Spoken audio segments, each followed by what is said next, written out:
श्रीकृष्ण श्रीकृष्ण श्रीकृष्ण श्रीकृष्ण। गुरुर्ब्रह्मा गुरुर्विष्णुः गुरुर्देवो महेश्वरः गुरुः साक्षात् परं ब्रह्म तस्मै श्री गुरवे नमः। तस्मै श्री गुरवे नमः। सच्चिदानन्दरूपाय विश्वोत्पत्त्यादिहेतवे तापत्रयविनाशाय श्रीकृष्णाय वयं नुमः। सर्वत्र गोविन्दनामसङ्कीर्तनं गोविन्द गोविन्द।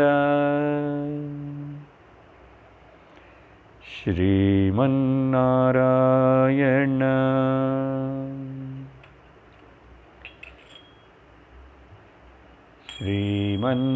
श्रीमन्नारायण श्रीमन्नारायण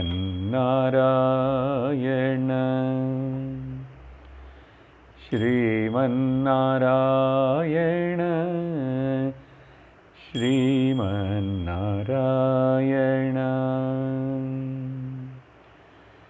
श्रीमन्नारायण श्रीमन्नारायण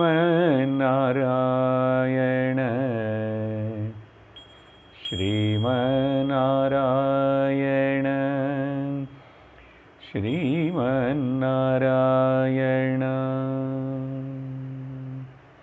श्रीमन्नारायण श्रीमन्नारायण।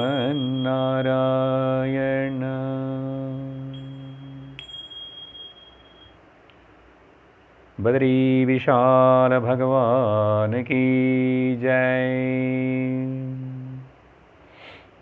हरि ओम तत्सत्। శ్రీమద్భాగవత మహాపురాణం అష్టమ స్కందములో గజేంద్ర ఉపాఖ్యానము మనము వింటున్నాము. ఆ గజేంద్రుడు చేసినటువంటి అత్యద్భుతమైనటువంటి స్తుతి, భగవంతుడిని ఎలా ప్రార్థించాలి, ఎలా పిలవాలి, ఎలా భగవంతుణ్ణి భావించాలి, ధ్యానించాలి అనేటువంటిది మనం ఈ గజేంద్రుడి యొక్క స్థుతిలో నుంచి నేర్చుకోవాలి. గజేంద్రుడు మనము ఒక 15 శ్లోకములను చూసాము ఈ స్తుతి యందు. చివరిగా విన్నటువంటి ఆ శ్లోకం నమో నమస్తే అఖిల కారణాయ నిష్కారణాయ అద్భుత కారణాయ సర్వాగమాంనాయ మహార్ణవాయ నమోపవర్గాయ పరాయణ.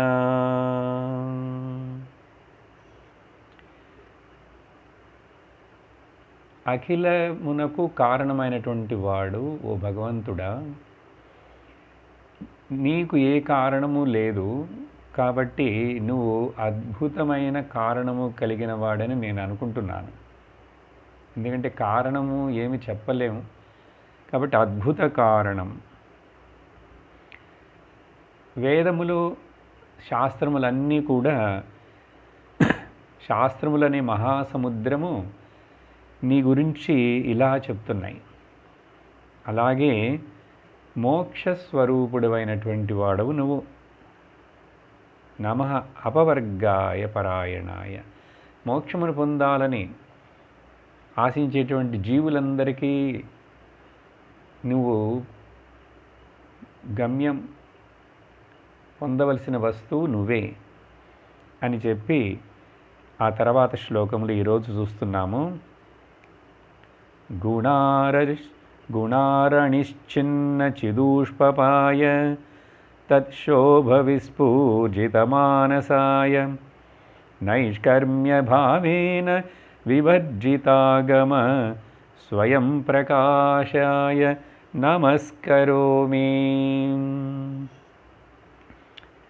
నమస్కరిస్తున్నాను. ఎవరికి? ఎటువంటి వాడవు నువ్వు? గుణముల చేత, సత్వ రజో తమో గుణముల చేత ఎట్లా అయితే ఒక అరణి అంటే అగ్నిని మధించటానికి ఉపయోగించేటువంటి ఆ చెక్క లాంటి చెట్టు యొక్క ఆ కప్పు చెక్కని అరణి అంటారు. లేక ఏ కట్టెలో అయినా సరే ఎండిపోయిన కట్టెలో ఆ అగ్ని ఎలా దాక్కొని ఉన్నదో తెలియకుండా ఈ 3 గుణములు ఏవైతే దేహము మొదలైన వాటికి కారణముగా కనిపిస్తున్నాయో గుణములు, అవి నిన్ను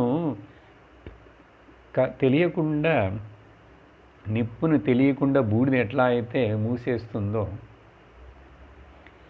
నువ్వు అలా మూసివేయబడినట్లుగా ఉన్నావు. కానీ సృష్టి ఆది మొదటిలో ఆ గుణములలో క్షోభ ఏర్పడి ఆ తరువాత జగత్ రూపముగా నువ్వు ప్రకటనమవుతున్నావు. మొదట్లో దాగుకుని ఉన్నావు, అంతర్గతముగా ఉన్నావు, అవ్యక్తముగా ఉన్నావు. కానీ తర్వాత ఆ సృష్టిలో ప్రాణులు ఆ గుణముల యందు క్షోభ కలిగినప్పుడు, చలనం ఏర్పడినప్పుడు నువ్వు ప్రత్యక్షమవుతున్నావు వాటి ద్వారా. నేను అలా వాటిల్లో వ్యక్తమవ్వాలని నువ్వు సంకల్పించి అలా భావించి నువ్వు వ్యక్తమవుతున్నావు. కానీ ఆ కర్మలు సకలము ఏవేవి జరిగినా కూడా దేని యొక్క బంధము నీకు ఏర్పడటలేదు. ఓకే, నైష్కర్మ్య భావేన నీకు కర్మలు అంటవు, నువ్వు చేస్తున్నవాడివిగా కనపడుతున్నా కూడా ఆ కర్మల యొక్క బంధం ఏమీ లేనటువంటి ఆత్మతత్వంలోనే నువ్వు నిలుచుని ఉన్నావు. ఎవరైతే అటువంటి స్వయం నైష్కర్మ్య భావేన, అలాగే లోకంలో ఏ మనుషులు జీవులైతే నైష్కర్మ్య సిద్ధి, కర్మలో సాధించడానికి ఏమీ లేదు, కర్మ అంటే కామం ఉంటుంది అక్కడ, జ్ఞానం అంటే వైరాగ్యం ఉంటుంది అక్కడ. కాబట్టి నైష్కర్మ్య భావేన ఈ జీవన్ముక్తి పొందాలని ఆశించేటువంటి ఋషులందరూ, జ్ఞానులు, సాధకులు ఆత్మతత్వమునందు నిష్ఠాతులై విధి నిషేధములు అనేటువంటివి ఏవి కూడా వాళ్ళకి ఇంకా దగ్గరికి చేరవు. కర్మలో చెప్పేటువంటి విధి నిషేధాలు ఏవి కూడా ఆ మహాత్ములకు అంటవు. వాళ్ళు వాటన్నిటిని దాటిన మహాత్ములు. వాళ్ళందరూ నిన్ను వాళ్ళ హృదయాలు ఆత్మరూపముగా సాక్షాత్కరించుకుంటారు. అటువంటి భగవానుడా నీకు నమస్కారము అని. చూడండి భగవంతుడిని ఎలా భావిస్తున్నాడు గజేంద్రుడు. తర్వాత శ్లోకమునందు మాదృక్ప్రపన్న పశుపాశ విమోక్షణాయ ముక్తాయ భూరి కరుణాయ నమో అలయాయ స్వాంసేన సర్వతను భృన్మనసి ప్రతీత ప్రత్యగ్దృశే భగవతే బృహతే నమస్తే. అంతర్యామి రూపములో అందరి యందు నువ్వు ప్రతిష్టమై ఉన్నావు కదా. నువ్వు హే భగవంతుడా, భగవతే బృహత్తత్వతనాల నువ్వు భగవానుడివి. బృహత్తత్వమన్నా పెద్దది, అన్నిటిలో కంటే పెద్దది, పెద్దటి వాటి అన్నిటికంటే పెద్దది. దానిని బ్రహ్మం అంటారు, లేక బృహత్ అంటారు. అటువంటి ఓ భగవంతుడా నీకు నమస్కారము. నువ్వు నాలాంటి ఈ శరీరం, పశు శరీరంలో ఉన్నటువంటి అజ్ఞానం అయినటువంటి సంసార బంధమును మాధృక్, నాలాంటి నిన్ను శరణు పొందినటువంటి అజ్ఞానములో సంసారములో తగులుకుపోయి ఉన్నటువంటి నన్ను ముక్తుడిని చెయ్యి. ఎందుకంటే నువ్వు భూరి కరుణాయ, నీకు చాలా కరుణ ఉంది. ఎంతటి కరుణ అంటే కరుణానిధివి నువ్వు. కాబట్టి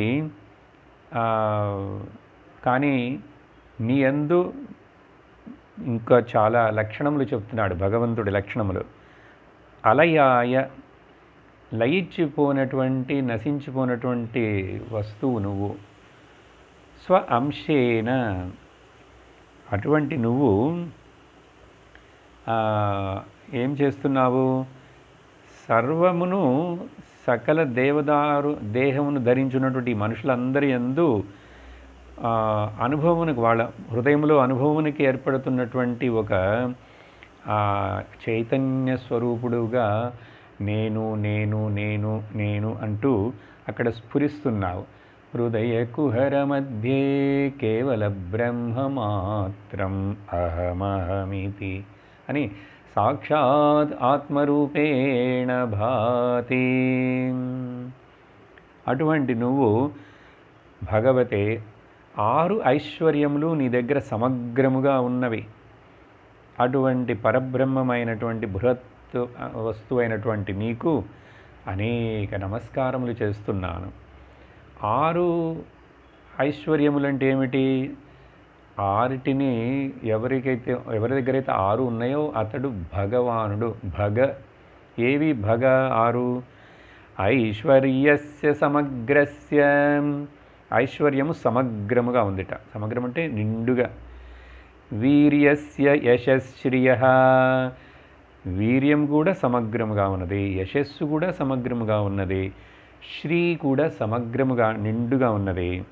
అది మాత్రమే కాదు, జ్ఞాన వైరాగ్యయోశ్చైవ, జ్ఞానము, పూర్ణ జ్ఞానము, పూర్ణ వైరాగ్యము ఉన్నది. ఎవరికైతే ఈ 6 లక్షణాలు ఉంటాయో షణ్ణా భగ ఇతీరిత,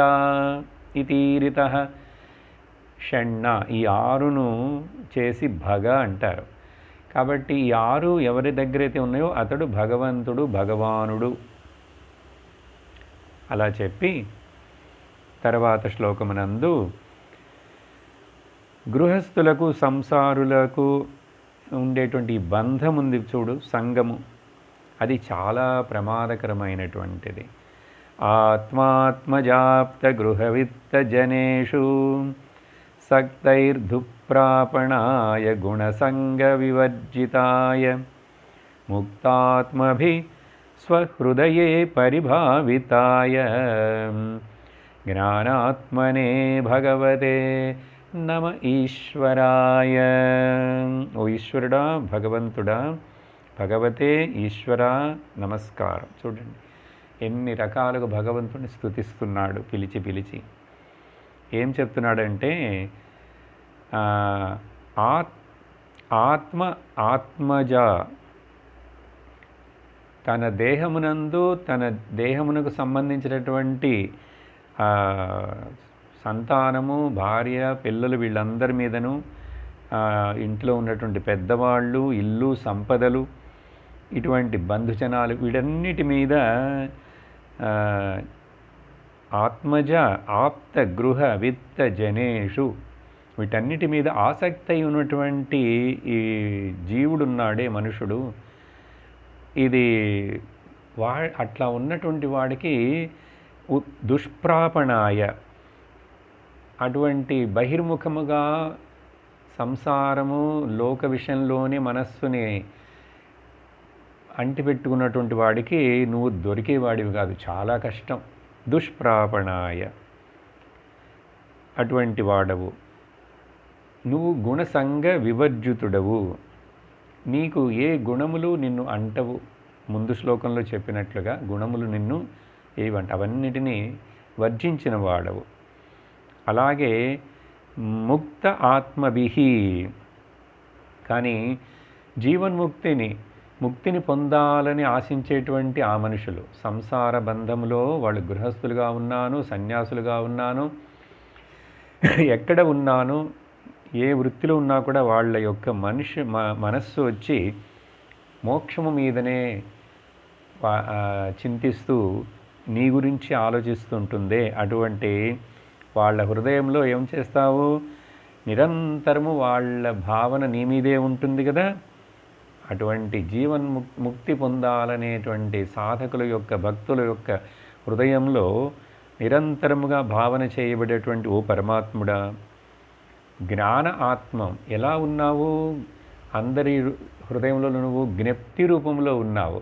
అంటే ఎరుక రూపంలో ఉన్నావు. ఎరుక రూపంలో ఉన్నటువంటి ఓ భగవంతుడా, సర్వ ఐశ్వర్య సంపన్నుడా, ఈశ్వర నీకు నమస్కారం. కాబట్టి బాహ్య విషయముల మీద బంధము, కోరికలు ఉన్నంతసేపు హృదయంలో ఉన్నటువంటి అంతరాత్మ అయినటువంటి ఆ జ్యోతి స్వరూపుడిని, హే అంతరాత్మ జ్యోతి జ్యోతి నందలాల్, ఆ జ్యోతిని, ఆ అంతరాత్ముడిని, ఆ ఆనంద స్వరూపుడిని సాధారణ మనుషులు, సంసారులు తెలుసుకోలేకపోతున్నారు. తర్వాత శ్లోకంలో చెప్తున్నాడు, నీ యొక్క కరుణ, కానీ నీ కరుణ ఉంటే, నీ కరుణని ఆశించి నీ కరుణను వేడుకుండేటువంటి వాడికి నువ్వు కరుణామయుడవు. ఎంతటి కరుణ అంటే నీ కరుణకు అంతు లేదు. ముందు శ్లోకంలో కూడా చెప్పాడు కదా, అత్యంత భూరి కరుణాయ. ఆ కరుణ గురించే మరలా ఇక్కడ యం ధర్మకామార్థ విముక్తకామాః భజంత ఇష్టాం గతిమాప్నువంతి కిం త్వాశిషో రాత్యపి దేహమవ్యయం కరోతు మే అదభద్రయో విమోక్షణం. అదభ్రదయో, దభ్రం అంటే అల్పం, కానీ అదభ్రం అంటే చిన్నది కానటువంటిది, అల్పము కానటువంటిది, అంటే చాలా ఎక్కువ. నువ్వు అటువంటి కరుణను చూపిస్తావు. ఏమిటి? ధర్మ అర్థ కామ మోక్షములను కోరి వాళ్ళు ఎవరైనా ప్రార్థిస్తుంటే భగవంతుడు చెప్పాడు కదా, చతుర్విధా భజంతే మాం, భగవద్గీతలో. ఏ జన సుకృతి నోర్జున, సుకృతం ఏదైనా ఉంటే తప్ప, కొంచెమో గొప్ప పుణ్యం ఉంటే తప్ప భగవంతుడి మీద భక్తే రాదు. ఆస్తికులుగానే ఉండరు. ఆ ఆస్తిక బుద్ధి రావాలంటేనే సుకృతం ఎంతో కొంచెం చేసి ఉండాలి. అటువంటి వాళ్ళు 4 ఉన్నారు. ఆర్తో జిజ్ఞాసురర్థార్థి జ్ఞానీ చ భరతర్షభ. దానిని ఇక్కడ మనం పురుషార్థం రూపంలో చెప్తే, ధర్మార్థ కామ మోక్షములను కోరి ఈశ్వరుని ఎవరైతే భజిస్తారో వాళ్ళందరి కోరికలను అవి అడిగిన వాళ్ళకి ఆర్తులకు, జిజ్ఞాసులకు, అర్థార్థులకు అన్నీ వాళ్ళకి అడిగిన కోరికలను ఫలించేట్లు చేస్తుంటాం. కానీ వాళ్ళు అడిగినవి ఇట్లాంటి కామములే అయినా కూడా నువ్వు ఒక్కొక్కసారి వాళ్ళకి నీ కరుణ, అపారమైనటువంటి కరుణ వలన ఏం చేస్తావు, దేవతా దేహమును కూడా ఇచ్చి నువ్వు కల్పాంతము వరకు జీవించేట్లుగా, సుఖించేట్లుగా నువ్వు చేయగలిగినటువంటి ఓ దయానిధి, కరుణామూర్తి. ఓకే, అటువంటి ఈశ్వరుడు అయిన నువ్వు నాకు ముక్తిని కలిగించుగాక, ముక్తిని అడుగుతున్నాడు. ఓకే, విమోక్షణం అంటే మోక్షం. తర్వాత శ్లోకమునందు ఏమీ కోరనటువంటి ఏకాంత భక్తులు, అనన్య భక్తులు భగవంతుడి దగ్గర నుంచి ఏమీ కోరరు.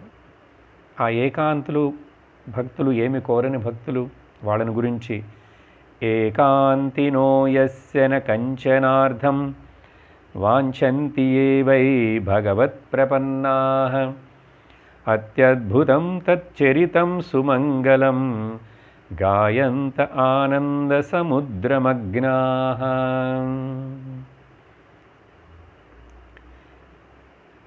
భగవత్ప్రపన్నాః, నిన్ను శరణు వేడినటువంటి వాళ్ళు ఎవరైతే ఉన్నారో వాళ్ళు ఏకాంతినః, వాళ్ళు ప్రపన్నాః, భగవత్ప్రపన్నాః ఏకాంతినః, ఏకాంత భక్తులు, single pointed devotion, unconditional devotion, ఎదురు చూసి కాదు.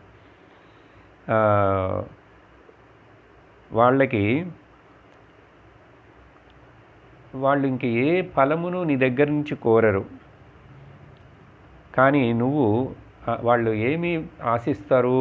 నీ యొక్క దివ్యమైనటువంటి ఆ లీలలను, కథలను, నీ యొక్క గొప్పతనమును, నీ వాక్యములను వినుట యందే వాళ్ళు చాలా ఆనంద సముద్రంలో లోలలాడుతున్నట్లుగా భావించి అంత ఆనందమును పొందుతారు.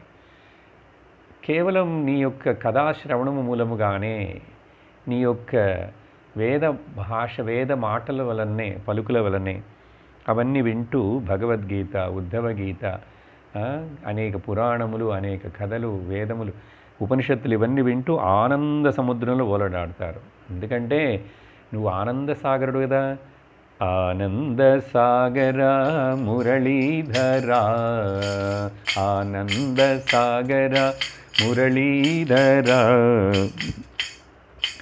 మేరా ప్రభు రాధే శ్యామ వేణుగోపాల, మేరా ప్రభు రాధే శ్యామ వేణుగోపాల, ఆనంద సాగర మురళీధరా, మేరా ప్రభు రాధే శ్యామ వేణుగోపాల, నంద యశోద ఆనంద కిశోరా, నంద యశోద ఆనంద కిశోరా, జయ జయ గోకుల బాల వేణుగోపాల, జయ జయ గోకుల బాల జయ వేణుగోపాల, ఆనంద సాగర మురళీధరా. ఆనంద స్వరూపుడు కాబట్టి అలాంటి ఆనంద స్వరూపుడైన నీ గురించి ఎవరైతే వింటున్నారో, ఎవరైతే చింతిస్తున్నారో, ధ్యానిస్తున్నారో, కీర్తిస్తున్నారో, ఇంక వాళ్ళ మనస్సులో ఆనందం తప్ప ఏముంటుంది? ఆనందంతో నిండిపోతాయి అని చెప్పి తర్వాత శ్లోకమునందు సో శ్రవణమునందే ఆనందమును పొందేటువంటి వాళ్ళు ఇంకేమైనా చెయ్యాలా? మరలా చెయ్యక్కర్లేదు, వింటున్నప్పుడే ఆనందం వచ్చేసింది, ఇంకా చేయవలసింది ఏమీ లేదు. అందుకనే జ్ఞానములో, భక్తిలో చెయ్యటం అనేటువంటిది ఏమి ఉండదు. వినటమే, విన్న దాంట్లో రమిస్తూ ఉండటమే. నోయింగ్ ఈజ్ బీయింగ్ అంటుంది వేదాంతం. బ్రహ్మవిత్ బ్రహ్మైవ భవతి. ఆనందమును వింటున్నవాడు ఆనంద స్వరూపుడు అయిపోతాడు. ఆనంద స్వరూపుడిని గురించి వింటున్నవాడు ఆనంద స్వరూపుడు అయిపోతాడు. తర్వాత కొంచెం అత్యద్భుతమైన వేదాంతపరముగా నిర్గుణ నిరాకార పరబ్రహ్మము యొక్క లక్షణ వాక్యములు ఉపనిషత్తులు ఏవైతే చెప్తాయో ఈ 20వ శ్లోకమునందు 12 లక్షణ వాక్యములు బ్రహ్మమును గురించి, భగవంతుడి గురించి. తమక్షరం బ్రహ్మ పరం పరేశం అవ్యక్తమాధ్యాత్మిక యోగగమ్యం అతీంద్రియం సూక్ష్మమివాతి దూరం అనంతమాధ్యం పరిపూర్ణమీడే. చూడండి, 12 ఉపనిషత్తు భాషే. అందుకని చెప్పాము కదా, ఔపనిషదిక స్కందం ఈ 8వ స్కందం. ఏమిటి చెప్తున్నాడు? ఏది నువ్వు అంటే నీకు రూపముందా? లేదు, ఏమి చెప్పలేం. అక్షరం మొదటిది, క్షయము లేనటువంటిది అక్షరం, క్షరరహితం ఇది ఉందో అది అక్షరం. బ్రహ్మ అంతటా వ్యాపించున్నందువలన ఇంతకంటే మరొక పెద్ద వస్తువు అనేది ఏమీ లేదు. నువ్వు హిమాలయ పర్వతములను, మేరు పర్వతమును, ఏ పసిఫిక్ సముద్రమును చెప్పినా కూడా దానికంటే పెద్దది, దానికంటే పెద్దది, దానికంటే పెద్దది అని చెప్పేటప్పుడు నీకంటే ఇంకా పెద్దదంటూ ఏమీ లేదు. కాబట్టి నువ్వు బ్రహ్మము. అలాగే పరమం అంటే సుప్రీం. మనుషుడికి మోక్షం అనే పురుషార్థం సుప్రీం, పారమార్థిక తత్వం, సత్యం. అది పరం, ద హయ్యెస్ట్ గోల్. జీవితం యొక్క లక్ష్యం ఏమిటి అబ్బాయి అని అడిగితే ఏమిటి నాయన అంటే, జీవితం యొక్క లక్ష్యం 100 మంది 100 రకాలుగా చెప్తారు. అవన్నీ లేవు. నీవు మనుషుడుగా పుట్టావంటే నీ జీవితం యొక్క లక్ష్యము నువ్వు నీ యందు ఉన్నటువంటి ఆ పరమాత్ముడి యొక్క స్వరూపమును తెలుసుకోవాలి. నువ్వు పరమాత్ముడివేనని తెలుసుకోవాలి, ఇంకా కొంచెం హయ్యర్గా చెప్పాలంటే. కాబట్టి పరేశం, ఏ ఏ శక్తులు దేవతలు ఎంతమంది ఉన్నారంటామో వాళ్ళందరినీ శాసించేటువంటి వాడు పరేశం. కానీ అంతటా నువ్వుండి, పెద్దదిగా నువ్వుండి, అన్నిటి యందు వ్యాపించున్నా కూడా జనాలు నిన్ను తెలుసుకోలేకపోతున్నారు. ఎందుకంటే అవ్యక్తం. ఎందువలన అవ్యక్తం చెప్తాడు తర్వాత లైన్లో. ఆ అవ్యక్తం ఆధ్యాత్మిక యోగ గమ్యం. ఆధ్యాత్మిక జీవనం అంటే ఆ ఆధ్యాత్మిక జీవనంలో, ఆధ్యాత్మిక యాత్రలో పొందవలసినటువంటి ఆ గమ్యం, చేరవలసినటువంటి ఆ చోటు, ఆ విషయం పొందవలసినది ఏమిటంటే నువ్వే. ఆధ్యాత్మిక యోగ గమ్యం. వేరే నాకు పుణ్యం కావాలి, పాపం పోవాలి, నాకు ఆ లోకం ఈ లోకము, ఇవన్నీ ఆధ్యాత్మికం కాదండి. అవన్నీ లోయర్ లెవెల్ మతపరముగా కర్మకాండకు సంబంధించినవి. కానీ ఆధ్యాత్మికం అంటే వేదాంతం, వేద అంత భాగంలోకి వస్తే ఆధ్యాత్మికం. వేదం ముందు భాగంలోనే ఉంటుంటే అది లౌకికం. అటువంటి నువ్వు. కానీ దీంట్లో కష్టం ఏమిటంటే నువ్వు అవ్యక్తంగా ఉన్నావు కదా. అతీంద్రియం. ఇంద్రియములు మనస్సు ద్వారా తెలుసుకోగలమా అంటే, ఇప్పుడు చెవులతోటి మీరు వింటున్నారు, నేను నోటితోటి మాట్లాడుతున్నాను. ఇలా మరి మాట్లాడి చెప్తుంటే అర్థం చేసుకుంటే అర్థమైందంటే నిజముగా ఈ ఇంద్రియములకు అర్థం కాలేదు. లోపల ఆ సత్యము ప్రకాశిస్తున్నది కాబట్టి అది తనను తానే తెలుసుకొని వ్యక్తమవుతుంది, బుద్ధిలో ప్రకాశిస్తుంది. కానీ బుద్ధి చేత ప్రకాశింపబడలేదు, తనను తానే ప్రకాశింప చేసుకుంటుంది. జ్ఞానం అనేటువంటిది యమేవైష వృణుతే తేన లభ్య తస్యైవ వృణుతే తనుస్వామని కఠోపనిషత్తులో ఆత్మ వరించుకుంటుంది, తనను తాను వ్యక్తము చేసుకుంటుందిట. ఎందుకంటే ఉన్నది అదే కదా. కాబట్టి ఇంద్రియములు తెలుసుకోలేవు. ఆ ప్రాబ్లం ఇంద్రియములు ఆ కొరత వలన అవ్యక్తంగా ఉన్నది. భగవంతుడు తెలియలేదే, ఎక్కడున్నాడని వెతుకుతుంటాడు. ఎక్కడ ఉన్నాడని అడుగుతున్నది ఎవరు? ఆ అడుగుతున్నవాడు నేను అడుగుతున్నానంటావు కదా, ఆ నువ్వే భగవంతుడివి. ఆ నేననేటువంటి ఎరుకయే జ్ఞానం. ఆ జ్ఞానస్వరూపమే భగవంతుడు. అతీంద్రియం. సూక్ష్మం. అయ్యో కనపడట్లేదే, చాలా చిన్నదిగా ఉంది. పైన బ్రహ్మమని చెప్పాం, పెద్దదని. కానీ చాలామందికి కంటికి కనపడడు భగవంతుడు, ఎందుకంటే చాలా చిన్నదిగా ఉంది. సూక్ష్మం. సూక్ష్మం అంటే బ్రహ్మ విద్య చాలా సూక్ష్మమండి. సూక్ష్మంగా చింతిస్తే తప్ప, సూక్ష్మదర్శినిలో చూస్తే తప్ప ఆ బ్యాక్టీరియా కనపడం అన్నట్లుగా సూక్ష్మం అన్నట్లుగా. కానీ సూక్ష్మం ఏంటి? నిత్యం నిరంతరం నేను నేను నేను అని స్ఫురిస్తూనే ఉన్నది కదా. ఆ నేనుని నేనుని గమనిస్తూ, ఆ నేను అనిపిస్తున్నటువంటి నన్ను నేను గమనించానంటే అదే బ్రహ్మస్వరూపం. కానీ మనం అనుకుంటే నేను అహంకారం నేను కాదు, శరీరం కాదు, మనస్సు కాదు, మనోబుద్ధి చిత్త అహంకారాలు నేను కాదు. సూక్ష్మం అతి దూరం భగవంతుడు ఎంతో దూరంలో ఉన్నాడు. ఏడు కొండలవాడ ఎక్కడున్నావయ్యా, ఎంతెంత వెతికినా కానరావేమయ్య అని పాడినట్లు భక్తుడు మొదట్లో ఇట్లాగే ఎక్కడో ఉన్నాడు భగవంతుడు, కనపడలేదు, చాలా దూరం ఉన్నావు, కొండల మీద ఉన్నావు, ఆకాశంలో ఉన్నావు, వైకుంఠంలో ఉన్నావు, కైలాసంలో ఉన్నావు అని చెప్పి భావిస్తాడు. మొదట్లో వెతుకుతాడు తెలియక. అది మంచిదే, జిజ్ఞాస వలన ఎతుకుతున్నాడు. కానీ నువ్వు దగ్గరగాను లేవు, దూరముగాను లేవు.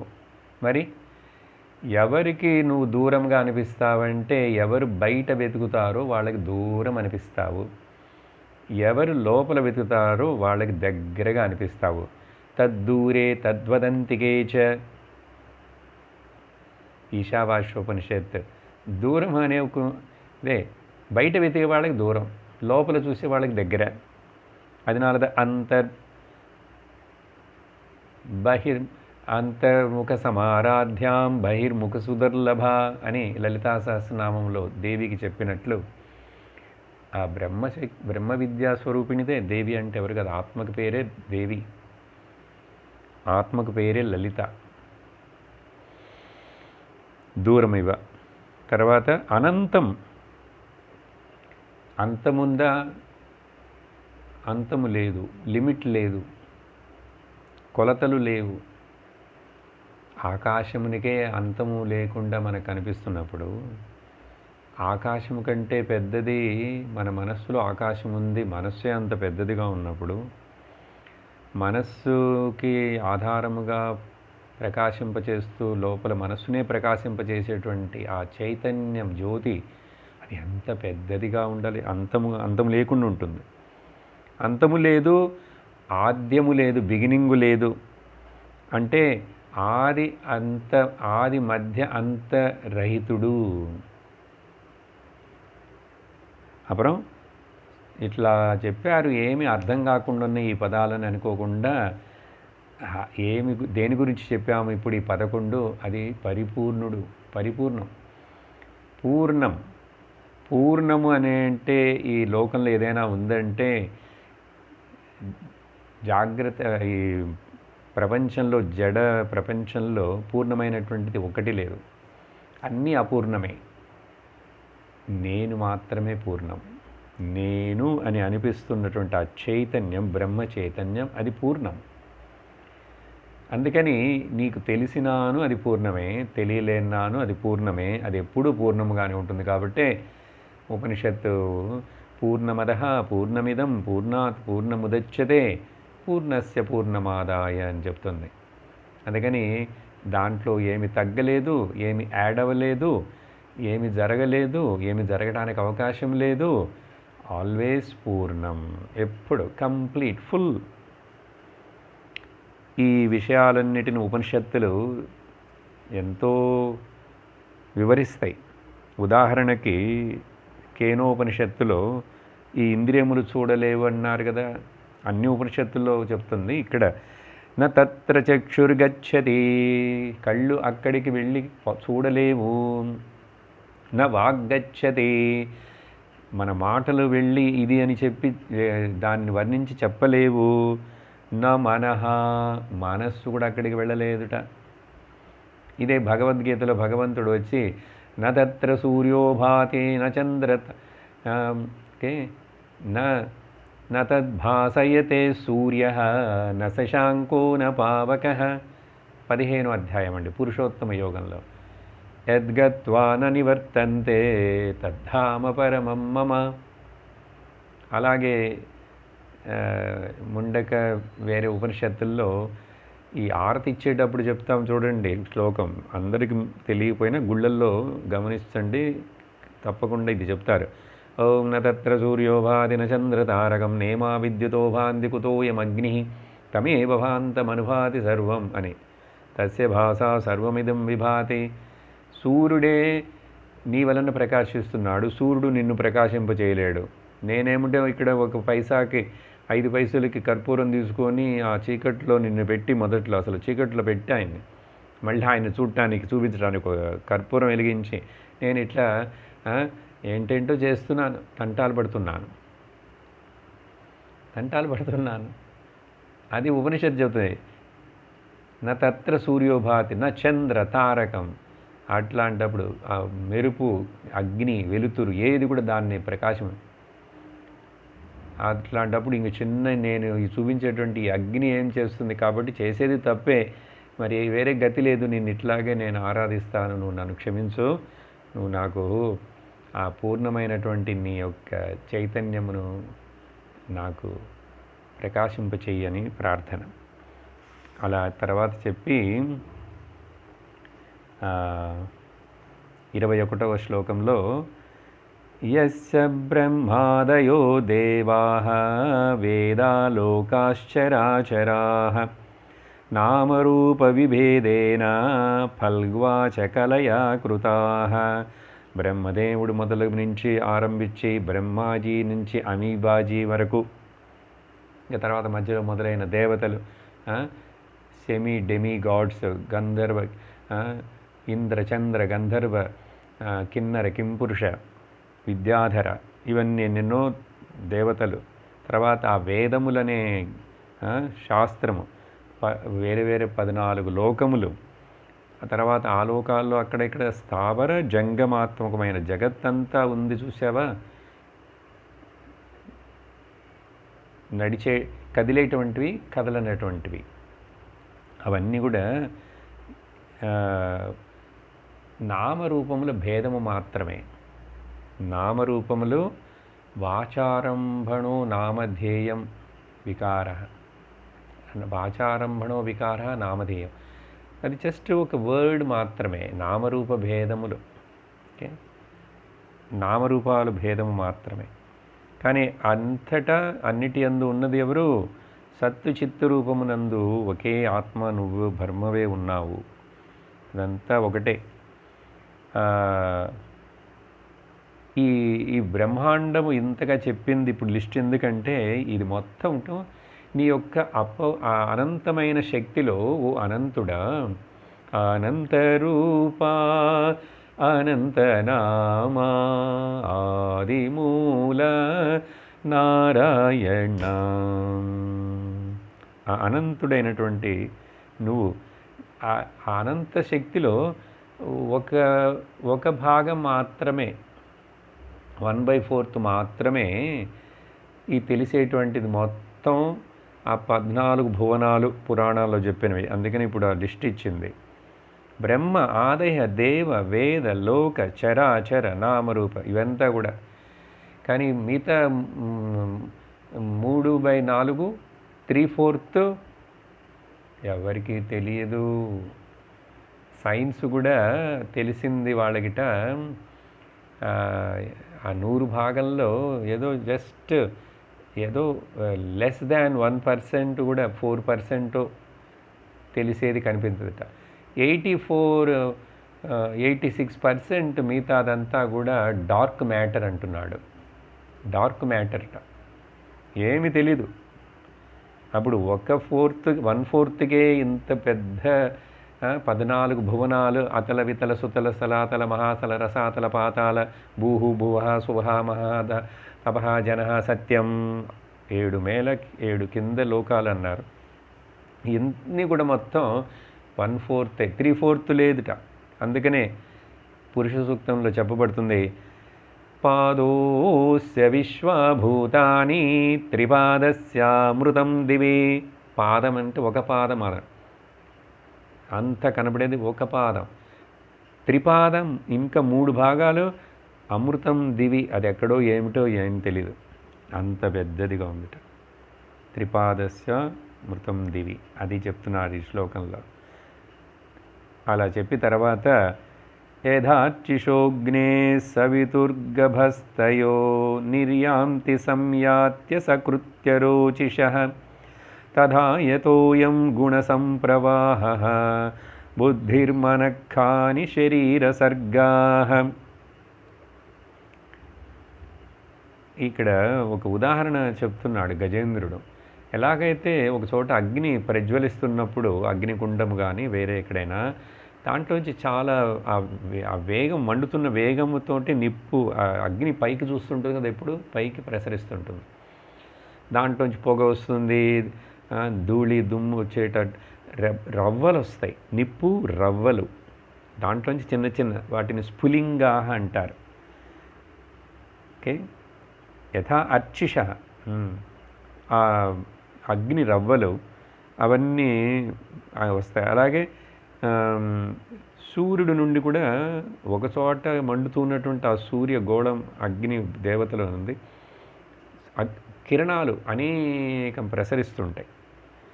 అవన్నీ కానీ మరలా ఎక్కడికి వెళ్ళిపోతాయి? అవన్నీ ఆ అగ్నిలోనే కలిసిపోతాయి. కాబట్టి ఇది బయటికి వచ్చేటువంటి ఒక్కొక్క అగ్ని రవ్వ కూడా మరలా అది అట్లాగే అగ్నిలో కలిసిపోతుందంటే పంచభూతాల్లో కలిసిపోతుంది, విలీనమైనట్లు. అదే విధముగా ఈ సత్వరజస్తమో గుణములనేటువంటి ఈ ఒక సృష్టి ప్రవాహం ప్రకృతి వికృతితోటి జరుగుతున్నది కదా, ఇదంతా కూడా భగవంతుడైనటువంటి నీ యందు మరలా మరలా పుడుతున్నాయి, మరలా మరలా నీ యందే లయించిపోతున్నాయి. సముద్రంలో అలలు పుడుతున్నాయి, ఆ నీళ్ళల్లో ఆ అలలు మళ్ళీ ఆ సముద్రంలోనే కలిసిపోతున్నాయి. ఎన్ని అలలు వస్తూనే ఉంటాయి మరలా మరలా. అలాగే బుద్ధి, మనస్సు, ఇంద్రియములు, దేహములు ఇవన్నీ ఈ సంఘాతాలన్నీ ఇలా ఇలా ఏర్పడుతుంటాయి, మళ్ళీ లయించిపోతుంటాయి. ఎక్కడ? ఆత్మలోనే, బ్రహ్మములోనే ఇవన్నీ కనపడుతున్నాయి. కాబట్టి ఏం చెప్పాలి? నేను శరీరము కాదు, శరీరంలో నేను లేను. ఈ లోపలని చెప్పినప్పుడు దాన్ని కూడా తప్పుగా అర్థం చేసుకోకూడదు. మొదట మనస్సుని అంతర్ముఖం చేసి ఏకాగ్రత పరచుటకు లోపల చూడు, అంతరం ఏమిటి తర్వాత తెలుస్తుంది. శాస్త్రం వినంగా నేను సముద్రంలాగా వ్యాపించి ఆకాశంలాగా సర్వత్ర వ్యాపించున్నటువంటి నేను ఆత్మను, నాలో ఈ శరీరం అనేది ఒకటి ఇలా తోట్రం అంటే కనిపిస్తున్నది, తోస్తున్నది అంతే. నాలో శరీరం ఉంది, అప్పుడు శరీరంలో కూడా నేనున్నాను, నేను బయట ఉన్నాను, లోపల ఉన్నాను. అందుకని అంతర్బహిష్ట తత్సర్వం వ్యాప్య నారాయణ స్థితః అని చెప్పబడింది. ఇదే ఈ అగ్ని రవ్వల విషయం.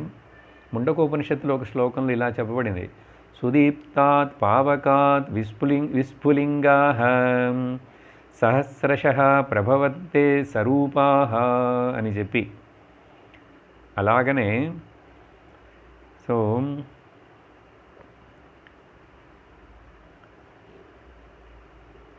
మరొక ఉదాహరణం దక్షిణామూర్తి స్తోత్రంలో శంకరాచార్యులు వారు రాస్తారు. ఏమిటంటే, నానా ఛిద్రఘటోదర స్థితమః దీపప్రభాభాస్వరం జ్ఞానం చక్షురాదికరణాద్వారా బహిస్పందతే. ఒక కుండలో ఒక దీపాన్ని పెట్టారు. ఆ కుండగిట 5 ముఖ్యమైన చిల్లులు ఉన్నాయి. ఆ చిల్లులు 5 కూడా ఆ లోపల ఉన్నటువంటి దీపం యొక్క ప్రకాశమును బయటికి ప్రసరింపజేస్తున్నాయట. ఇక్కడ 5 చిల్లులని మనకు తెలియడం కోసం చెప్తున్నాం, కానీ శంకర్లు వారు చెప్పింది నానా ఛిద్రఘట, అనేక బెజ్జాలు ఉన్నాయట. అనేక బెజ్జాలను కూడా లోపల ఉన్నటువంటిది ఒకటే లైట్ కదా. అలాగే ఈ శరీరంలో ఉన్నటువంటి 10 ఇంద్రియములను మూలముగా ఆ శక్తి ప్రసరిస్తూ పని చేయించున్నదే, లోపల ఉన్నటువంటిది ఒకే శక్తి చైతన్యం, అది ప్రసరిస్తున్నట్లుగా నానా ఛిద్రఘటోదర స్థితమః. ఆ విషయాన్ని ఇక్కడ చెప్తున్నారు. కాబట్టి ఒకే వస్తువు మనస్సుగాను, ఇంద్రియములుగాను, బుద్ధిగాను, అన్నిటిగాను అదే ప్రసరిస్తున్నది, అదే పనిచేస్తున్నది అన్ని అవయములలో, అంతటా, లోకంలో అందరి యందు అంతటా. తర్వాత శ్లోకంలో చెప్తున్నాడు: సవైన దేవాసురమర్త్యతిర్యంగ స్త్రీనః షండోన పుమాన్న జంతుః నాయం గుణకర్మన సన్నిషేధ శేషోజ్జయతా దశేషః. చాలా లోతైనటువంటి వేదాంత విషయం ఈ శ్లోకం నందు. దేవుడంటే ఎవరు? ఈశ్వరుడంటే ఎవరు? స్త్రీయా, పురుషుడా, పిల్లవాడా, ఎవరు? ఇక్కడ చెప్తున్నాడు, దేవుడు ఈశ్వరుడంటే దేవత కాదు, అసురను కాదు, మనుషుడు కాదు, తిర్యంగ్యోనులు జంతువు కాదు, స్త్రీ కాదు, పురుషుడు కాదు, నపుంసకుడు కాదు, షండో నపుంసకః, ఓకే, నపుంసకుడు కాదు, కానీ జంతువ ప్రాణి కాదు. ఆ ఈశ్వరుడు మరి అప్పుడు ఎవరు? నా అయం గుణ కర్మ, ఏ గుణము లేని ఏ కర్మము లేనటువంటి ఉన్నది అని చెప్పలేం, లేదని చెప్పలేం. సద్ చ అసన్నిషేధ, either existence or non existence అని చెప్పలేముట. సదసద్విలక్షణం అంటుంది వేదాంతం. సద్ అసద్ అనేటువంటిది మన బుద్ధిలో మనస్సు చెప్పేటువంటిది. ఇప్పుడు కళ్ళకు ముందు ఏమి లేదు, కళ్ళు మూసుకున్నానంటావు. కళ్ళు తెరిస్తే కళ్ళు తెరిచాను ఏదో ఉంది అంటున్నావు. ఈ ఉన్నది అనేది ఎవరికి తెలిసింది? కళ్ళు తెరిచినప్పుడు. కళ్ళు మూసుకున్నప్పుడు ఏమీ లేదు అని ఎవరికి తెలిసినది? ఆ తెలుసుకుంటున్నటువంటి వాడైన నేను ఈ ఉన్నది లేదనే దానికి అతీతముగా ఉన్నటువంటి వాడును. దానికే సద్ అసద్విలక్షణం. చూడండి ఎంత చక్కటి వేదాంతం చెప్తున్నాడు గజేంద్రుడు. ఇది ఎలా అంటే అప్పుడు దానిని నిషేధం చేస్తూ చేస్తూ ఇది కాదు, ఇది కాదు, ఇది కాదు, ఇది కాదని చెప్పి నిషేధం చేసిన తర్వాత శేష. అందుకనే భగవంతుడి పేరు శేషం. శేషం ఆ చివరికి ఇంకేం మిగులుతుంది? అన్నిటిని నెగెట్ చేసినప్పుడు నేతి నేతి వాక్యరహ, ఇది కాదు, ఇది కాదు, ఇది కాదు, ఇది కాదు కాదు. చిన్నప్పుడు బాల్యంలో ఉన్న శరీరం నేనా? కాదు, కానీ నేను దాన్ని చూశాను. ఆ తర్వాత వచ్చిన కిషోర శరీరం నేనా? కాదు, అది మారిపోయింది. కాదు. యవ్వనం వచ్చింది, ఇప్పుడు వృద్ధాప్యం వచ్చింది, అది తర్వాత పోతుంది. ఇంద్రియములు మొదట్లో బాగా పనిచేస్తే తర్వాత పనిచేయవు, తర్వాత అసలు పూర్తిగా పనిచేయవు. అన్నీ మారుతూనే ఉన్నాయి. కాబట్టి మారకుండా ఉన్నది ఎవరంటే నేనే. నాకు తెలుస్తున్నది ఈ శరీరం ఇన్నిసార్లు ఇట్లా మారిందని చెప్పి. నేను మారలేదు కాబట్టి, నేను ఉన్నాను కాబట్టి నాకు తెలుస్తున్నది.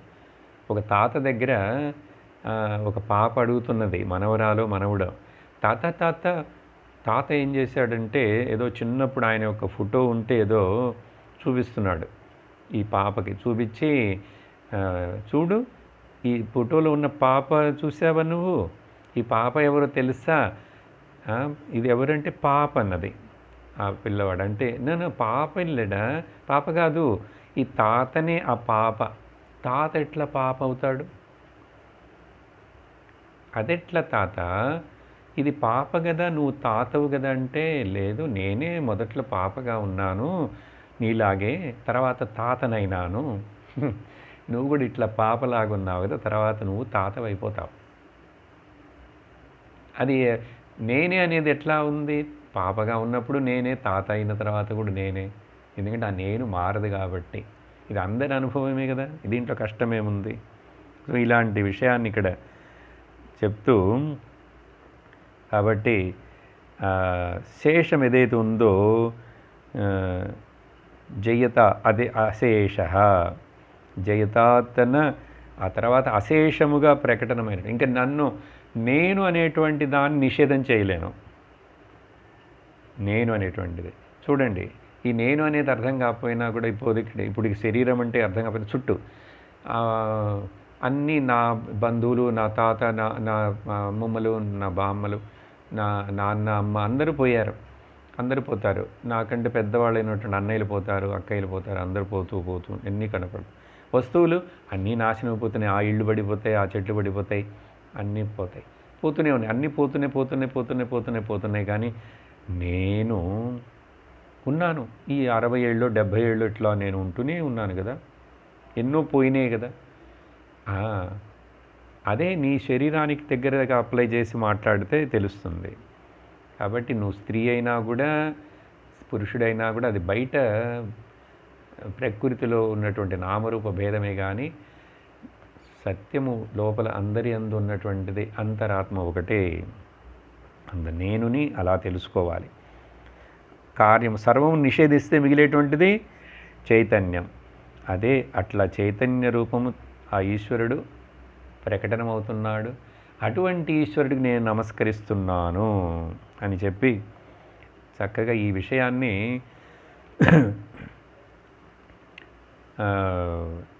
హస్తామలకీయం అనే ఒక స్తోత్రం ఉంది కదా, శంకరాచార్యుల వారుడి శిష్యుడు. మొదట చిన్న పిల్లవాడు ఉన్నప్పుడు శంకరాచార్యులు అతన్ని కలుసుకున్నప్పుడు ఆ పిల్లవాడు మాట్లాడట్లేదంటే శంకరాచార్యులు వారు ఆ పిల్లవాడిని అడిగారు, నువ్వెవరు బాబు, ఏమిటి మాట్లాడవు, ఎందుకు, నువ్వు చాలా మంచి పిల్లవాడివి, నీ మీద నాకు చాలా ప్రేమగా ఉంది, కొంచెం చెప్పు నువ్వెవరు అని. అంటే 12 ఏళ్ళ వరకు మాట్లాడిన ఆ పిల్లవాడు శంకరాచార్యులు వారు అడిగిన తర్వాత, శంకరాచార్యులు వారు జ్ఞాని కాబట్టి, ఈ పిల్లవాడు కూడా జ్ఞాననిష్టలో ఉన్నాడు కాబట్టి ఆ జ్ఞాని దగ్గర ఆ జ్ఞాని మాట్లాడాడు. పిల్లవాడు ఏంటో తెలుసా ప్రారంభం, ఎవరు నువ్వు అని అడగంగానే, నాహం మనుష్యో నచ దేవ యక్షో న బ్రాహ్మణ క్షత్రియ వైశ్య శూద్రాహ. నేను మనుష్యుడిని కాను, దేవుని కాను, గంధర్వుడిని కాను. నాహం మనుష్యో నచదేవ యక్షుడిని కాను, గంధర్వుడిని కాను, ఏమి కాదు. లేక న బ్రాహ్మణ క్షత్రియ వైశ్య శూద్రాహ, నేను బ్రాహ్మణుడిని కాదు, వైశ్యుడిని కాదు, శూద్రుడిని కాదు, క్షత్రుడిని ఏది కాదు. న బ్రహ్మచారి న గృహీ వనస్థః, నేను బ్రహ్మచారిని కాదు, గృహస్థుడిని కాదు, వనంలో ఉండే వానప్రస్థుడిని కాదు. భిక్షుర్నచాహం, నేను సన్యాసిని కూడా కాదు. అంటే ఆశ్రమ వర్ణములు అన్నిటినీ అధిగమించి ఉన్నటువంటి నేను, వీటికి సంబంధం లేనటువంటి శుద్ధ ఆత్మస్వరూపుడు నేను. భిక్షుర్నచాహం, అప్పుడు ఎవరు నేను? నిజబోధ రూప, బోధం ప్రతిబోధ విదితం మతం అంటుంది కేనోపనిషత్తు. బోధం, తెలుస్తున్నది, తెలుసుకుంటున్నాను. నేను ఉన్నాను, నేను తెలుసుకుంటున్నాను. నేను ఉన్నానని నాకు తెలుస్తున్నది, అన్నీ ఉన్నాయని నాకు తెలుస్తున్నది. దానినే ఎరుక, ఉనికి అంటారు. సత్ చిత్, ఉన్నాను. భిక్షుర్నచాహం నిజబోధ రూపం, నిజమాన బోధం అయిన రూపమును నేను, జ్ఞానస్వరూపుడును నేను అంటాడు. అది ఎప్పుడూ ఉన్నది, అందరికీ ఎప్పుడు అందరు అదే. ఆ తర్వాత శ్లోకాల్లో సనిత్యోపలబ్ధి స్వరూపోహమాత్మ అని అన్ని శ్లోకాల్లో చివరిలో ముగిస్తుంటాడు హస్తామలకుడు. అది నిత్యం లబ్ధముగా ఉంది. చేతిలో పెట్టినటువంటి ఉసిరికాయ పండు లాంటిది, ఉసిరి పండు లాంటిది. దానికి పేరే సంస్కృతం హస్త ఆమలకీయం. చేతిలో ఉన్నది ఇక్కడే, అలాగే చేతిలో అంటే కూడా ఇంకా తప్పే, బయట ఉందని అర్థం. అసలు నేనే అది. ఇంకా చెయ్యి అంటే మళ్ళీ బయట దూరం అయిపోయింది, దూరం లేదు, డిస్టెన్స్ లేనటువంటి నేనుగా ఉన్నాను చెప్పి తర్వాత శ్లోకంలో చక్కగా ముఖ్యమైన శ్లోకం, జిజీవిషేనాహమిహా ముమ్ముయా కిం అంతర్బహిశ్చావృతయే భయోన్య ఇచ్ఛామి కాలేన నయస్య విప్లవః తస్మాత్మలోకావరణ్య మోక్షం. నాకేమీ వద్దు, మోక్షమును మాత్రం ప్రసాదించు అంటున్నాడు. చూడండి, లోక అవరణస్య, లోక ఆవరణస్య, లోకము సత్యమును కప్పివేసేటువంటి మాయా ప్రపంచం ఇవన్నిటిని తొలగించి, ఓ భగవంతుడా, నాకు ఇప్పుడు ఈ శరీరం ఏనుగు జన్మ, ఈ శరీరం ఇది ఏంటి, దీంట్లో ఏం ప్రయోజనం ఉంది? ఆత్మ ప్రకాశమును కప్పివేసేటువంటి మాయా శరీరాలు ఇవన్నీ. కాబట్టి ఇది నాకు ఇంక శరీరం వద్దు, నేను జీవించాలని కోరుకోవడం లేదు. ఎందుకంటే నాకు లోపల వివేకం లేదు, బయట వివేకం లేదు. చూడండి, వివేకంతో మాట్లాడుతూనే వైరాగ్యంతో మళ్ళా చెప్పుకుంటున్నాడు, ఇంకెందుకు ఈ శరీరం, నన్ను ఈ శరీరంలో నుంచి విముక్తి, నేను ప్రాణం కావాలి, జీవించాలని అడగట్లేదు, నాకు మోక్షమునివని అడుగుతున్నాడు. చూడండి, ఇదిదా చాలా ముఖ్యం. కాబట్టి నేను దేనిని అడగట్లేదు, మోక్షమును మాత్రమే అడుగుతున్నాను నీ దగ్గర నుంచి. ఈ మోక్షం అనేటువంటిది ఇచ్చామి కాలేన న యస్య విప్లవః, ఇది మోక్షము దానంతట అదే వస్తుంది, ఇది కాలక్రమముగా, అట్లా కాలక్రమముగా వచ్చేటువంటిది కాదు. ఇది ఆ మోక్ష అజ్ఞానము దానంతట అది తొలగిపోదు, చీకటి వెలుతురొస్తే కానీ తొలగిపోదు, చీకటి తనంతటికి తాను పోదు.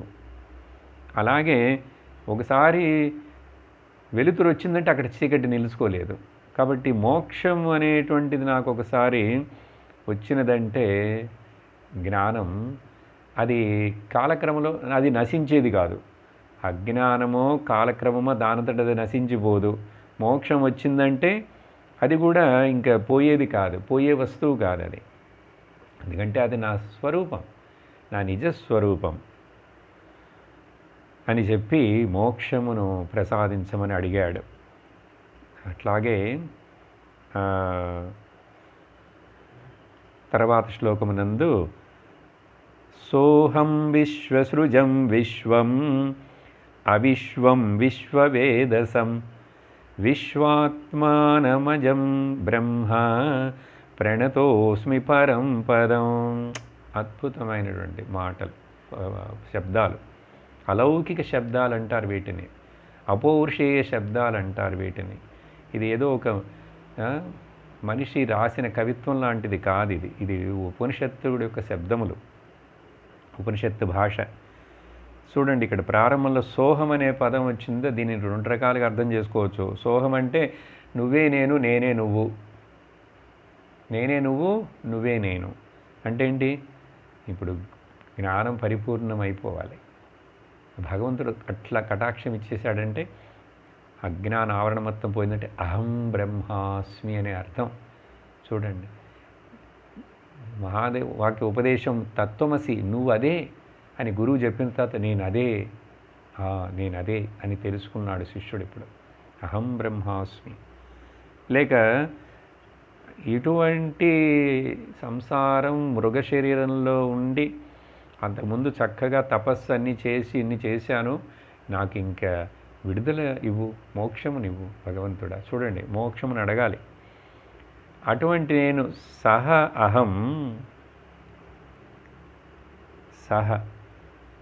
అటువంటి నేను నిన్ను ప్రార్థిస్తున్నాను. ఏమిటంటే నువ్వు విశ్వసృజం, జగత్తును సృష్టించినటువంటి వాడవు. విశ్వము, ఆ జగత్తు కూడా నువ్వే జగత్తుగా ఉన్నావు. సృష్టించడం అంటే ఇంజనీర్ అని కాదు, నువ్వే మెటీరియల్ కాదు, నువ్వే ఇంటెలిజెన్స్ కాదు, ఆల్సో నిమిత్త కారణం, ఉపాదాన కారణం ఆల్సో. అవిశ్వం, కానీ జగత్తు వాస్తవముగా నీ యందు లేదు. చూడండి, కాంట్రడిక్టరీగా ఉంది కదా. ఇలాంటివి తెలుసుకోవాలంటే చాలాసేపు విచారించాలి, ఉపనిషత్తులు నిదానంగా వింటే కానీ. ఇదేంటంటాడు, విశ్వం నువ్వే అంటున్నాడు, మళ్ళీ అవిశ్వం అంటున్నాడు. అంటే ఏంటి? అసలు యాక్చువల్గా విశ్వము, జగత్ అనేటువంటిది లేదు, భ్రమ, మిథ్య అంటాం. అందుకనే ఈ వ్యావహారిక ప్రపంచం ఏమిటంటాం? మిథ్య. అది సత్యముగా ఉంది ఏంటి, కానీ లేదు, కానీ ఉన్నట్లు తోస్తున్నది. ఎలా? ప్రాతిభాసిక సత్యం లాగానే. ప్రాతిభాసిక సత్యం అంటే ఏంటండి?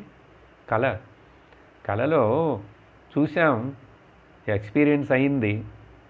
ఆ కళలో ఉన్నప్పుడు ఇది కళ అని తెలియట్లేదు కలగనేవాడికి. కళ్ళ కాదు, నిజం అది.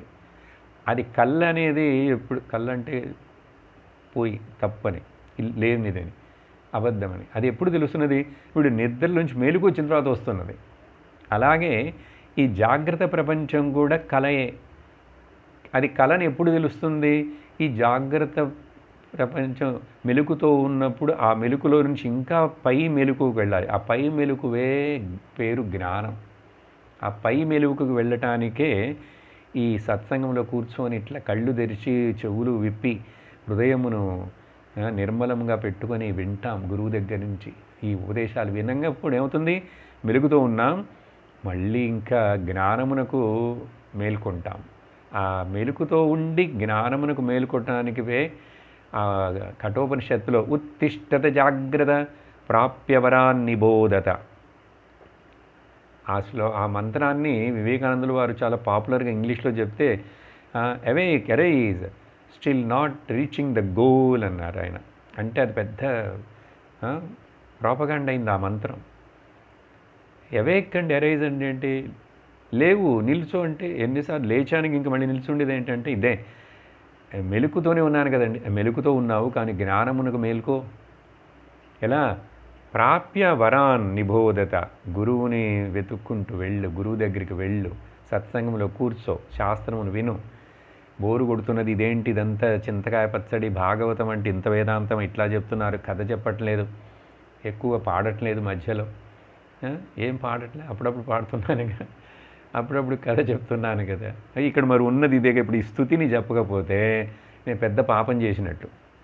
భాగవతాన్ని వ్యాసుల వారు రాసి సుఖదేవుల వారు చెప్పి మనకు అందించారు ఈ ఋషులంటే, ఈ స్తుతిని చెప్పకుండా నేను కథ మాత్రం చెప్తే ఏదో కాకి పిట్ట కథలాగా, కథ నాకేమెందుకండి? నాకు దాంట్లో సారము కావాలి కదా, నాకు ఉపయోగపడాలి. ఇప్పుడు వెంటనే నాకు ఉపయోగపడాలి. ఏనుగు మాట్లాడిందని ఏదో కథ చెప్పారు మీరు, నాకేంటంటే ఇవి విన్నారుగా, వింటుంటే మరి ఉపయోగపడిందా లేదా? ఇప్పుడు మనసు ప్రకాశమైందా లేదా? ఇక్కడ అలా చెప్పి అటువంటి సో అవిశ్వం అర్థం విశ్వవేదసం, విశ్వం మొత్తమే నీ సంపదగా ఉన్నది. మళ్ళీ అంటే నీ యొక్క గ్లోరీ, నీ యొక్క కల్పనలో భగవంతుడి కళ మన మెలకువ, మన జాగ్రత్త ప్రపంచం. భగవంతుడి కళ మనకు తెలిసేటువంటి జాగ్రత్త ప్రపంచం కళ లాంటిది. అప్పుడు అలా చెప్పి తర్వాత నిజంగా చెప్పాలంటే నువ్వు అజం, నీకు పుట్టుక లేదు, నీవు బ్రహ్మము, సర్వము వ్యాపించున్నావు, పరం. చూడండి ముందు శ్లోకంలో చెప్పిన మాటలన్నీ మళ్ళీ అజం పరం బ్రహ్మ పదం లక్ష్యం. సో పరమ లక్ష్యమైనటువంటి ఆ పదము, అటువంటి నీకు ప్రణతః అస్మి, నేను నీకు నమస్కరిస్తున్నాను. యోగరంధిత కర్మాణః హృది యోగ విభావితే యోగినోయం ప్రపశ్యంతి యోగేశం తం నతోస్మ్యహం. ఆత్మజ్ఞానము అనేటువంటి యోగము చేత ఏమవుతుంది? కర్మలన్నీ భస్మమైపోతాయి. అలా కర్మలను మొత్తటిని, కర్మల యొక్క ఫలమును, వాటి యొక్క ఎఫెక్ట్ని అంతా భస్మం చేసుకోవడానికి ఆత్మజ్ఞానం అనే యోగమును, ఓకే, ఈశ్వరుడు జీవుడు ఉండే జ్ఞానమును పొందాలని జీవన్ముక్తులు ఆ యోగము చేత పరిశుద్ధులైపోతున్నారు. వాళ్ళ అంతఃకరణము పరిశుద్ధమై, అంతఃకరణంలో ఎవరు? నువ్వు ప్రకాశిస్తావు. స్వ ఆత్మరూపముగా వాళ్ళు నిన్ను తెలుసుకుంటున్నారు. అటువంటి ఓ పరమాత్ముడా, ఈశ్వరుడా, నీకు నమస్కరిస్తున్నాను అని చెప్పి తర్వాత శ్లోకమునందు ఇంకా ముగిస్తున్నాడు. 2 శ్లోకాలు. నమో నమస్తుభ్యమసహ్య వేగం శక్తిత్రయాయాఖిల గుణధీ అఖిలధీ గుణాయ ప్రపన్నపాలాయ దురంతశక్తయే కదింద్రియాణాం మనవాప్యవర్త్మనే.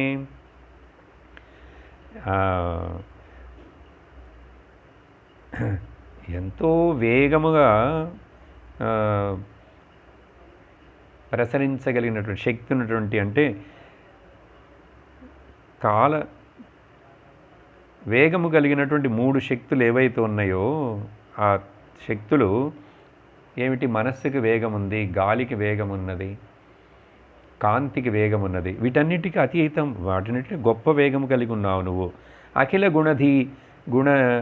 అఖిలధీ గుణాయ, అన్ని మనోవృత్తులు, బుద్ధిలో వచ్చేటువంటి ఆ వృత్తులు అన్నీ కూడా సర్వేంద్రియముల యొక్క గుణములు, శబ్దాది గుణములు, ఇవన్నీ కూడా అన్నిటికీ ఆధారభూతముగా ఉన్నావు. అక్కడ అది ఉంటేనే, బుద్ధిలో ఆ చైతన్యం ప్రతిఫలిస్తుంటేనే అక్కడ ఇవన్నీ పనిచేస్తున్నాయి. ప్రపన్నపాలాయ, అటువంటి నువ్వు ఎవరైతే నిన్ను శరణు పొందుతాడో, నిన్ను ఆరాధిస్తారో, నిన్నే కావాలని కోరుకుంటారో అటువంటి వాళ్ళని రక్షించేటువంటి వాడవు. దురంత శక్తయే, నీ శక్తికి ఎదురు లేదు వేరే ఏమి. కదింద్రియాణం, కానీ ఈ ఇంద్రియ లోలుడైనటువంటి, మనస్సుకి లోలుడైనటువంటి మనుష్యుడికి అనవాప్యవర్త్మనే, పొందటం చాలా కష్టం. ఓకే, అటువంటి నీకు నువ్వు నాకు కరుణ చూపించి నన్ను విడుదల చేయి, నాకు మోక్షమునివ్వని చెప్పి నమస్కరిస్తున్నాను. నాయం వేద సుమాత్మానం యచ్చక్త్యాహందియాహతం తం దురత్యయ మహాత్మ్యం భగవంతమితోస్మ్యహం. ఈ 28వ శ్లోకమునందు చివరి శ్లోకం గజేంద్రుని యొక్క స్తుతి. నీ యొక్క మాయాశక్తి వలన ఏమవుతున్నదంటే ఈ మనుషులలో, ఈ బుద్ధిలో వివేకము కప్పివేయబడుతున్నది. వివేకం ఎప్పుడైతే కప్పివేయబడినదో ఈ వ్యక్తులకు దేహము నేను, బుద్ధిని నేను అనేటువంటి భావన కలిగి తన నిజస్వరూపం తెలుసుకోలేకపోతున్నాడు. కానీ అటువంటి భగవంతుడా, నువ్వు నన్ను ఎట్లా అయినా సరే నాకు ఈ ఆవరణను తొలగించి, ఓకే, నువ్వు అనంత శక్తుడివి కదా, నీ శక్తికి ఎవరు అంచనా వేయలేరు కదా, అటువంటి ఓ భగవంతుడు నీకు శరణు వేడుకుంటున్నాను, నువ్వు తప్ప నాకు మరొకరు గతి లేదు. అంటే అహంకారము చాలా ప్రమాదకరమైనటువంటిది. శుద్ధ అహమును తెలుసుకొనుటకు ఈ చిన్న అహంకారము అడ్డు తగులుతూ ఉంటుంది ఎప్పుడు. కాబట్టి ఈ అహంకార మమకారములు ఉండటం చాలా ప్రమాదము. తన యొక్క నిజస్వరూపమును, తన ఆనంద స్వరూపమును కోల్పోతాడు మనుష్యుడు. కాబట్టి నన్ను రక్షించు, కాపాడు అని చెప్పి ఇలా ప్రార్థించినప్పుడు ఆ భగవంతుడుట చక్కగా ఈ గజేంద్రుడు చేసినటువంటి భేదరహితమైన ఈ పరబ్రహ్మను గురించి వర్ణనం, ప్రార్థన విని అప్పుడు ఏమైనది, ఆ భగవంతుడు ఎట్లా దిగి వచ్చాడు, ఆ హరినారాయణుడు, అదంతా మనం వచ్చి ఏమి చేశాడు అనేది వచ్చే సత్సంగంలో విందాం. ఓమానందం ఓమానందం ఓమానందం సచ్చిదానందం ఓమానందం బ్రహ్మానందం ఓమానందం ఆత్మానందం ఓమానందం కృష్ణానందం ఓమానందం అమృతానందం. ఓం నమః శివాయ, ఓం నమః శివాయ, ఓం నమః శివాయ, ఓం నమః శివాయ, ఓం నమః శివాయ, ఓం నమః శివాయ.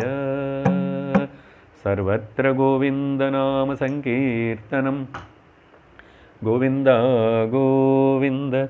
ఓం లోకాః సమస్తాః సుఖినో భవంతు, లోకాః సమస్తాః సుఖినో భవంతు, లోకాః సమస్తాః సుఖినో భవంతు. ఓం శాంతి శాంతి శాంతి.